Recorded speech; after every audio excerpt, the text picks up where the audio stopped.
नमस्कार दोस्तों। आज हम कृषि के आखिरी जो प्रकार हमारा शेष है, विशिष्ट बागवानी कृषि जिसे ट्रक फार्मिंग भी कहते हैं, का अध्ययन करेंगे। इसे विशेषीकृत बागवानी कृषि कहा जाता है। बागायती कृषि के बारे में हमने पढ़ा था, जिसमें रबर, चाय, कॉफ़ी, कहवा, गन्ना, केला, नारियल आदि के बगीचे लगाए जाते हैं। लेकिन ये जो कृषि है, ये विशेषीकृत बागवानी कृषि है, जिसमें और भी अधिक विशेषीकरण हो जाता है। यह कृषि बड़े बड़े नगरों के सीमांत भाग पर, यानी उनकी सीमा पर, जहाँ पर उनकी सीमा समाप्त होती है उस भाग पर जहाँ पर जनसंख्या निवास नहीं करती है, कृषि भूमि खाली छूटी रहती है, वहाँ पर फल, फूल, सब्जियाँ आदि की कृषि की जाती है।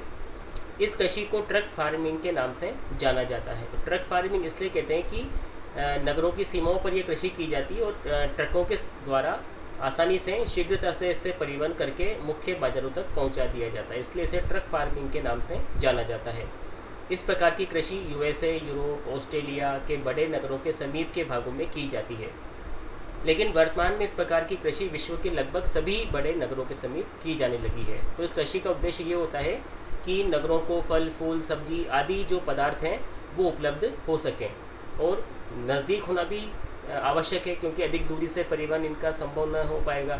तो नगरों के चारों ओर जो खाली भूमि छूटी रहती है, उस पर इस प्रकार के फल, फूल, सब्जी की खेती कर ली जाती है और उसे ट्रकों के माध्यम से शीघ्रता से सुबह सुबह नगरों तक पहुंचा दिया जाता है। शाम को इस प्रकार की फल, सब्जी आदि को तोड़ लेते हैं, रात को उनकी पैकिंग होती है और सुबह नगरों के बाज़ारों में इनको पहुंचा देते हैं। तो वर्तमान समय में विश्व के सभी बड़े नगरों के समीप इस प्रकार की कृषि की जाती है। तो इसे ट्रक फार्मिंग के नाम से जाना जाता है। तो ट्रकों के द्वारा ये जो फल, फूल, सब्जी आदि उत्पादन है, क्योंकि रोज़मर्रा की वस्तुएं हैं, इनको रोज़ इकट्ठा किया जाता है, रोज़ खेतों से चुना जाता है और रोज खेतों से चुन करके इन्हें बड़े बड़े नगरों तक पहुंचा दिया जाता है। इसकी विशेषताएं देखते हैं हम। इस कृषि में मिश्रित कृषि का स्वरूप देखने को मिलता है। यहाँ पर सब्जियाँ, फल, फूल आदि उगाए जाते हैं। तो सब्जियाँ भी उगती है, फल, फूल आदि भी उगाए जाते हैं, और भी जो छोटी मोटी आवश्यकता की सामग्री है, विभिन्न प्रकार के जो मौसमी फल हैं, उनकी कृषि भी यहाँ पर की जाती है। बढ़ते औद्योगिकरण और नगरीकरण ने इस कृषि को 20वीं सदी के उत्तरार्ध में बढ़ावा दिया है, क्योंकि बड़े बड़े नगर हैं, औद्योगिकरण बढ़ा है, नगरों में जनसंख्या बढ़ी है, उनकी आवश्यकताएं बढ़ी है, और फल, फूल, सब्जी वगैरह दैनिक आवश्यकताएं होती है, तो प्रतिदिन उनकी आवश्यकता होती है। इसलिए नगरों के आसपास के खाली पड़ी भूमि में इस प्रकार की कृषि को प्रोत्साहन मिला है, और विशेष रूप से 20वीं सदी के उत्तरार्ध में इसको अधिक विकास हुआ है। यह अति विशेषीकृत कृषि, इसमें पूंजी का उच्च निवेश देखने को मिलता है। तो चूँकि सब्जियाँ, फल, फूल आदि उगाए जाते हैं और सभी प्रकार की सब्जियाँ, फल, फूल आदि उगाए जाते हैं, तो इसके लिए विभिन्न प्रकार की तकनीकी की आवश्यकता होती है। आपने देखा होगा कि नगरों के चारों ओर आजकल विशेषीकृत बागवानी कृषि की जाती है, जिसमें ग्रीन हाउस, जो कांच के जो हरित गृह प्रभाव वाले घर होते हैं, ग्रीन हाउसेस जो होते हैं, उनके अंदर सभी प्रकार की सब्जियों की कृषि सभी मौसमों में की जाने लगी है। तो आजकल आपने देखा होगा कि प्रत्येक सब्जी हर मौसम में आने लगी है।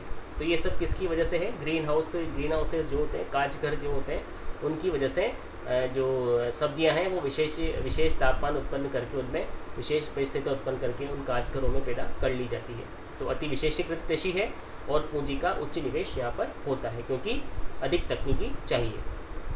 खेत छोटे छोटे होते हैं, किंतु उपभोक्ताओं के संपर्क क्षेत्र में स्थित होते हैं। तो नगरों के चारों ओर वैसे ही भूमि कम होती है, छोटे छोटे खेत होते हैं, और लेकिन उपभोक्ताओं के संपर्क में, निकट संपर्क में होने चाहिए। नगरों से अधिक दूर इस प्रकार की फल, फूल, सब्जी की कृषि नहीं की जाती, नगरों के निकटवर्ती भागों में ही की जाती है। आप ये मान लीजिए नगर के चारों ओर की परिधि में 10 से 15 किलोमीटर की परिधि में इस प्रकार की कृषि की जाती है, जहाँ आसानी से 1 या 2 घंटे के अंदर जो फल, फूल, सब्जी उनको का तोड़ करके बाज़ारों तक पहुँचा दिया जाए। खेत छोटे छोटे होते हैं, उपभोक्ताओं के संपर्क में होते हैं, और खेती सघन होती है, छोटी से छोटी भूमि का उपयोग भी इसमें किया जाता है। तो विभिन्न प्रकार के जो सब्जियां हैं, सब्जियों के साथ साथ जो अन्य प्रकार की वस्तुएं हैं, उनका उपयोग जो उत्पादन करके नगरों तक पहुंचाया जाता है।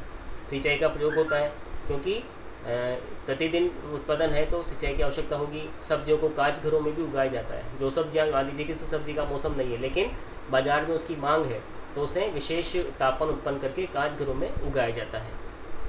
उर्वर मृदा की आवश्यकता होती है, जिससे हरी खाद और उर्वरकों के उपयोग द्वारा निरंतर बनाए रखा जाता है। तो विभिन्न प्रकार के फलों के उत्पादन के लिए, सब्जियों के उत्पादन के लिए अधिक उपजाऊ भूमि की आवश्यकता होती है, जिसे उर्वरकों के, हरी खाद के उपयोग के द्वारा बनाए रखा जाता है। अधिकतर मानव श्रम का उपयोग किया जाता है।